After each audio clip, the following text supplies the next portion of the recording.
بسم اللہ الرحمن الرحیم۔ محترم سامعین، محرم الحرام کے مہینے میں جو بہت بڑا دلسوز حادثہ ہوا اور بہت عظیم شخصیت نواسہ رسول امام حسین رضی اللہ تعالیٰ عنہ کی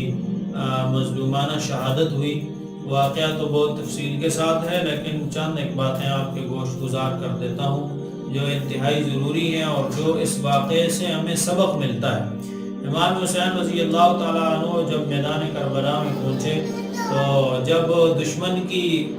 جو فوجیں تھیں آمنے سامنے ہوئیں 9 محرم الحرام کو، تو حضرت امام حسین رضی اللہ تعالیٰ عنہ نے عرض کیا کہ ہمیں 1 رات کی مہلت دے دی جائے۔ تو انہوں نے 1 رات کی مہلت دی۔ وہ یہ سمجھے شاید کہ یہ بیعت پر آمادہ ہو جائیں گے، اور حضرت امام حسین رضی اللہ تعالیٰ عنہ کے دل میں تو یہ بات تھی کہ رات اللہ تعالیٰ سے دعا مانگوں گا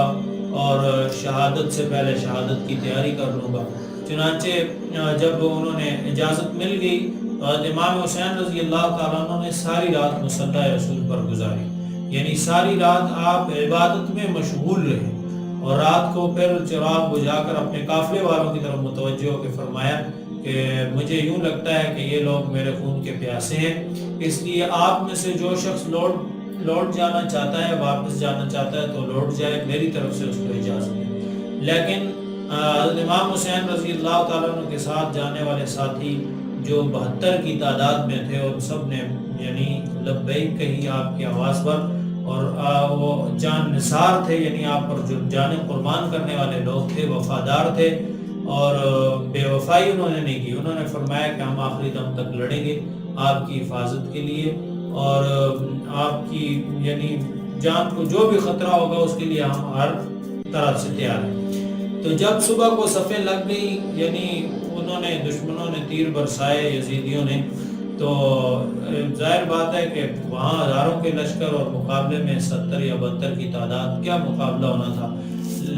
تو آپ کے ساتھی آہستہ آہستہ شہید ہوتے گئے۔ حضرت امام حسین رضی اللہ تعالیٰ عنہ زخموں سے چور ہو گئے اور آ کر ایک جگہ خیمے کے سائے میں بیٹھے، تو آپ کا چھوٹا بیٹا عبداللہ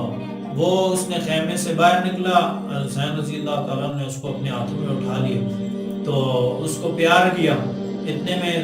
ظالموں نے تیر برسایا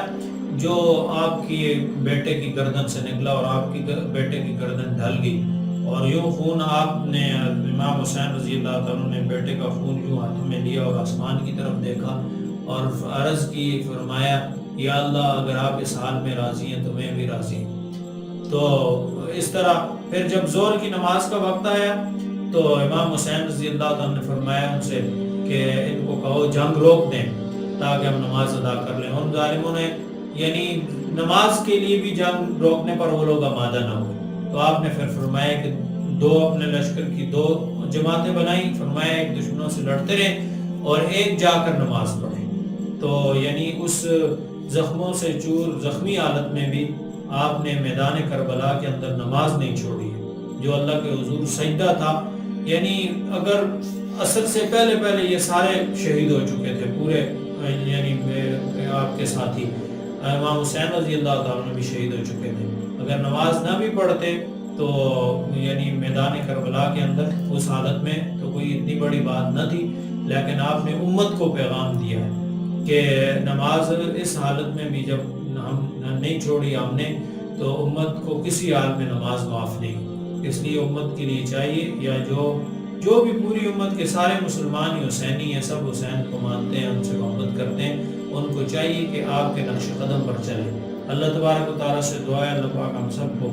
امام حسین رضی اللہ تعالیٰ کے نقش قدم پر چلنے کی توفیق عطا فرمائے۔ وآخر دعوانا الحمدللہ رب العالمین۔